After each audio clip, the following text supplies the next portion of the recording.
Our next speaker will be Martin Pokorny. Sorry, did I pronounce this correctly? Yes. Who is a staff software engineer and in the radio astronomy department at Caltech. He's working exclusively on the DSA 2000 project.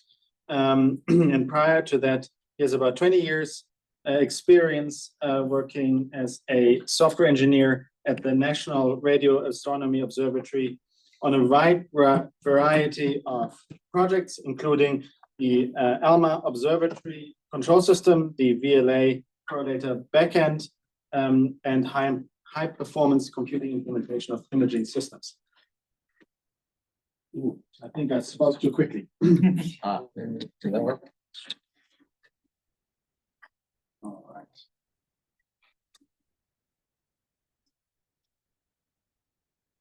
There we are. Oh, that's not my presentation.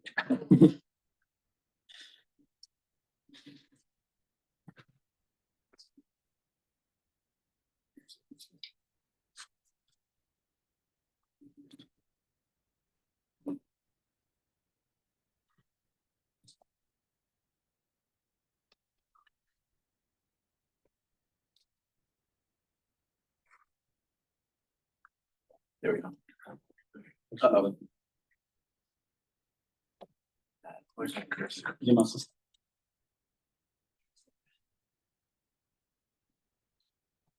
Okay. Cute. All right. So I'm going to, we're going to change gears a little bit here and talk about radio astronomy, and I'm going to be talking about DSA radio telescope. And let me go to the first slide and clear up a few things here. So we're building a radio telescope, which is going to be a survey telescope with 1,650 6-meter dishes out in the east central part of Nevada in a place called Spring Valley, which is near Ely or the Great Basin National Park. Frequency range of 0.72 gigahertz. And we're optimized for surveys. And so let me take a quick detour here. We used to have 2,000, we were planning for 2,000 5-meter dishes, and that has recently changed to 1,650 6-meter dishes. The name hasn't changed. It will probably change soon after all the grant agreements go through. So I'm just leaving it as DSA generally. This is enabled by two important technological breakthroughs, which have actually been deployed in radio astronomy before. And the first is the radio camera, which I'll spend a bit of time talking about. And the second is an uncooled antenna and receiver with a very special low noise amplifier, which is important because most radio telescopes are, cryogenically, the receivers are cryogenically cooled to reduce the noise. I'm not going to say much about this, but our project is actually progressing. This is the actual layout currently planned for the antennas and all the fiber that will be connecting all of them in the valley. And I threw this back in at the last second because we're selling ourselves as a basically the radio frequency equivalent of the Rubin telescope, but it's really a decade of surveys in astronomy in general, and so we see ourselves kind of fitting this pattern. Like I said, the primary mission of this is a 5-year survey of the entire sky that's visible from the location that we have. So that's about 31,000 square degrees. Occasionally, you'll see this units Jansky's, which most people are probably not familiar with, but think of that as a measure of magnitude that's used by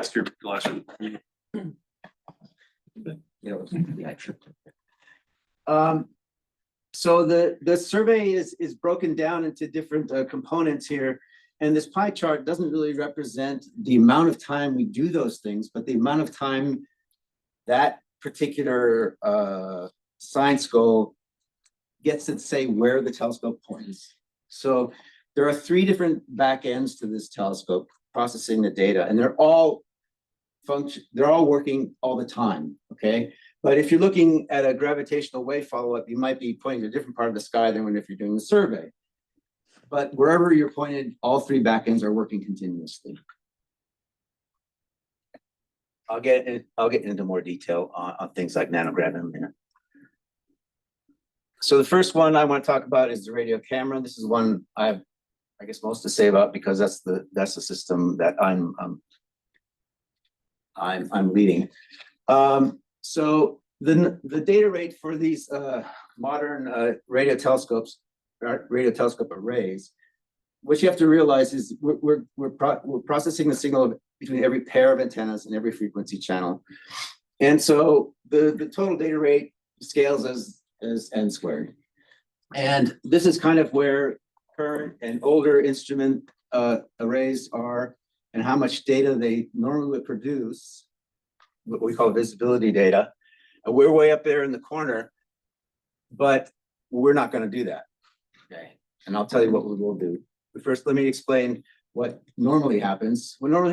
This is on the left here is kind of the main data product of radio interferometer arrays, and we call visibility data. Everything else on the right is kind of the main parts we focus on are the channelization and the cross multiplication. Those combined are something we call correlator. In this case, it's an FN, we call it F engine, X engine. But that data product is the visibility data. That's what was being plotted on the previous graph, okay? Because that's normally what comes out of these instruments. The other thing about synthesis imaging, and I originally wrote this and I said, hey, but there's going to be crystallographers in the audience. They probably know more about this than I do. But we think about the UV space because that's where we basically collecting the data. The data that we collect, the visibilities, is in terms of UV. And a typical array, this is the VLA in New Mexico, where I've done work and I live, not right there, but the UV space is sampled sparsely, okay? Because there's not many antennas, right? And so, but as you bring in all the different pairs of antennas, you build it up, and then you're covering a lot of frequencies, and so the UV coordinates, change this way too, and so you start to fill out the space using these different tricks. And the last one is Earth rotation synthesis. As the Earth rotates, the UV coordinates change, and so you start to fill these things in. But you still end up with something like this. In the upper right, we have the point spread function. So that's the impulse response of a point on the sky, right? Of something like the VLA. If you take the image of that, if you just sample that onto a grid, take the FFT, that's what you get in the middle there. That's called the dirty image. And then through a lot of hard work and a lot of computing, you eventually can end up down here.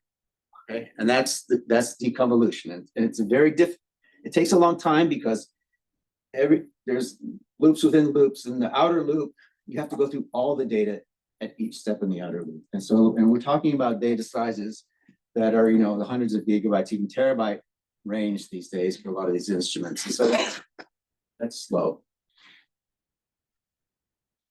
For DSA though, we've got a lot of antennas, pretty close packed together. In fact, on the far right there, that's what the instantaneous UV coverage of our array will look like. Okay, so instead of bunching those little red points in some weird pattern, that's what it's going to look like. The point spread function looks like the figure next to it. Ideally, would be a Gaussian. That's looking really good too. And so we say if you have this nice UV coverage with this nice point spread function, we can get straight to this image without any deconvolution. So that leads us to the radio camera, where on the right-hand side, in this dotted line is what I showed previously. And so we're just simply adding on in a streaming fashion, flagging, calibration, gridding, and imaging.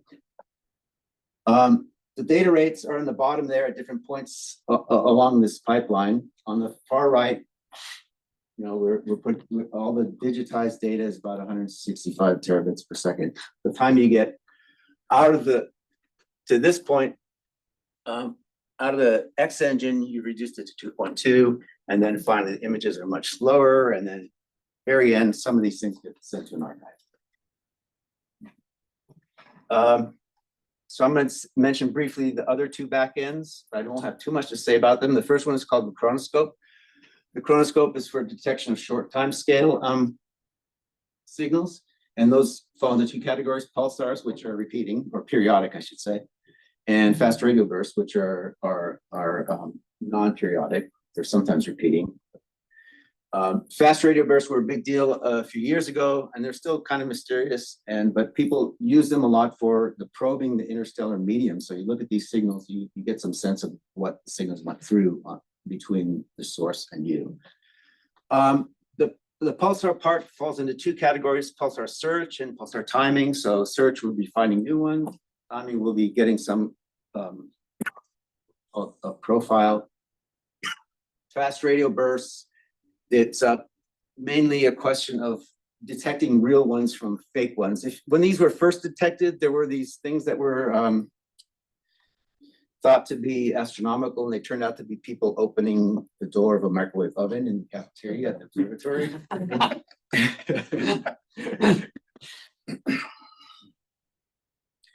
So Are you saying my microwave? I'm getting. yes, that's what he said. Very intense. You should just stay out of the way. The pulsar search pipeline, and I really don't know a whole lot about the details here, but the two big things that they have to do are what called beamforming and dedispersion. When pulses arrive through the interstellar medium, the high frequency component, the high frequency signal arrives before the lower frequency signal does. And you want to, in order to figure out the shape of the profile and stuff like that, you have to what's called dedispersion. So you have to line those up, and that you don't know what it is a priori. So you need to search for the right dispersion measure so that those signals all line up. They have a challenge here in the pulsar search because they have remember I showed how you were parallel by antenna on the when you first digitized things, and then you became parallel by frequency when you were doing the cross multiplication. And the first thing one of the first things they want to do is go back to antenna grouping, so they need to do another thing. And there's also large memory requirements in dedispersion because you need a lot of time samples of the signal, and you need to do a lot of. You don't know what the dispersion measure is, so you need space to test to search for those things. I won't go into that for the time being. The fast radio burst search pipeline is very similar. They actually have larger memory requirements. One of the things they also do here is when they detect a pulse, they record something, right? Something gets saved. If it passes all the tests, the decision points, if you will, to say this is a real FRB, they actually go back and dump the raw voltage data. So the digitized data. Okay, so at the very far right end of that. So we need a big buffer to hold on to that and decide, do we want to keep it or not? The last one is pulsar timing. Pulsar timing is mainly used to provide data for what's called the nanograv project, and they're looking for the nanohertz gravitational background. These are these long, light years long gravitational waves. They had a positive detection a year or two ago, but in the nanograv, which is the North American component of this, it's a worldwide effort. They lost their Arecibo, remember it collapsed, and they lost a lot of receiving area, and so we're going to actually make up for that. And so primarily the pulsar timing will be to do these measurements, but there's some other secondary science. Pulsar timing pipeline is more straightforward than the others. There's nothing new here, but just a matter of how much of it can we do. A dedispersed pulse profile looks something like this: time on the horizontal axis, frequency on the vertical axis, brightness is the intensity of the signal.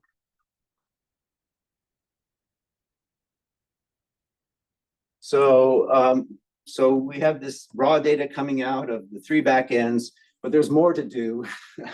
Out of the radio camera, we're putting out about 12,000 images, and they're a little over 20K, or they're still going through the numbers, how big they are, but 20K by 20K roughly. There's different channel bandwidths, there's different polarization products. So sometimes we measure the polarization, sometimes we don't. Then they will be combined into mosaics, and then they will be added over epochs to increase the depth, increase the signal to noise. Then we extract sources and we make new image kits, all this other stuff. At the end of all this, into the public archive, we're putting about 4 terabytes a day, and that becomes immediately publicly accessible. There's no proprietary period. So really what we've done, and I'm not going to spend any time here, is we've taken the user out of this pretty much. This is a really focused on the science user. You're getting these image products. You can do your science directly on the images. You don't tell the array what it's going to do anymore. So this is, that's somewhat different from what some of you are doing with the LCLS. But the LCLS is a lot more like the way facilities like the VLA work, where you have time allocated, you get to set things up the way you want, you collect your data, they hand it to you, you go home, right? So there is a lot of overlap.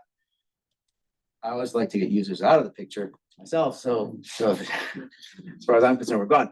So, but these steps don't go away. So how are we actually going to validate that what we're doing is works?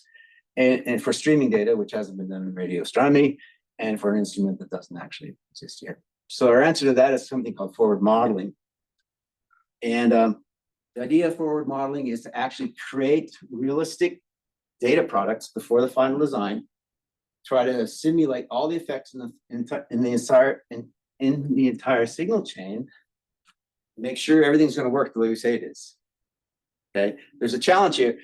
Flagging and calibration are big ones because, like I said, a lot of this imaging and so on is iterative, and that included flagging, which is getting rid of radio frequency interference, and calibration, which is you need to do calibration to get the highest signal to noise in your final image. And so this hasn't been done before. Do we know that we created an instrument that we know well enough that we can do this? And so that's where the forward modeling comes in.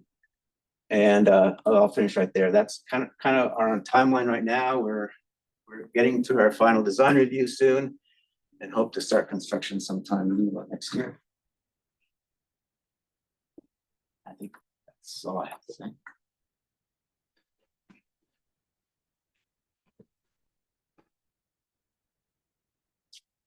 Questions? If you don't ask questions, I will always ask questions. Well, so you had a slide where you showed the data rates, and if I understood correctly, it looked like there was a large drop down from data produced to data that actually gets into the archive. So is there like a scheme for choosing what data you keep? Yeah. So we're forming these mosaics, but out of those, we're going to take cutouts out of sources that have been dissected. And so those are smaller images across different frequencies, for example.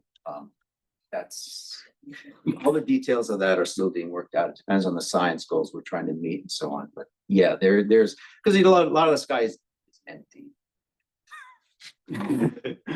But there might be something there. I mean, this is a scientist, right? There might be something, so let's not throw everything away. Yeah, and a little bit related to that, I think you mentioned that you have 3 different essentially science campaigns that this data has to be relevant to. So you have to evaluate what you are eventually storing, and the information doesn't get lost for each of those 3, even though each point of the telescope may be only one of the domains driving. Right. And so that's kind of interesting from the perspective of what Jana was saying for LCLS. It's as if you consider all of the users of your beam time for any one experiment, and how do you keep the data that would be relevant for all of the potential users, Right. even though one is in the driver's seat? Right. Yeah, a lot of these decisions we have to make a priority, because one of the other things you don't want to do is like decide this is the survey I'm going to do and it's going to meet these parameters, and then change your mind 2 years down. You don't want to do that, right? You want to make sure you maintain consistency. So we're trying to use forward modeling to make those decisions in an intelligent way before we start. Yeah, and I think we have a lot to learn from that, because we're trying to put intelligence into the detectors, which means we're presupposing what the users are going to want, roughly. And you have that problem today. Right. Great. I was curious if you could comment on the trade-offs between the 3 different use cases. I mean, are they mostly not in conflict, or is one the lead and the others piggyback along? I mean, how do you, if you were only going to do one, would it significantly simplify the project? A lot of that is dependent on the science, and I don't fully understand it. Like the pulsar detection is probably not going to be as productive in certain areas of the sky as other places. Like it might be more productive in the galactic plane, for example, versus somewhere in distant galaxies. And so, yeah, you might actually decide to spend the time differently where your goal is somewhat different. The nanograph thing is pretty much is well known because they know which pulsars they want to look at. And we can say, okay, we can assign this much time to looking at those pulsars. But we're also expected to find a lot of new ones, so that's going to change a little bit. Yeah, ultimately, it's a comes down to the science requirements of the project, and I can't really address that directly. How far are you on the simulation forward modeling? Yeah, that's actually we may have started it already, but the first full mosaic forward modeling effort is going to run over the next few weeks, and it's definitely not real time. It's going to take estimate a few weeks to complete that. Hopefully, we're close enough that we don't have to repeat too often. But there are still open scientific questions. I have to tell you that. You know, there's questions that need to be resolved moving forward.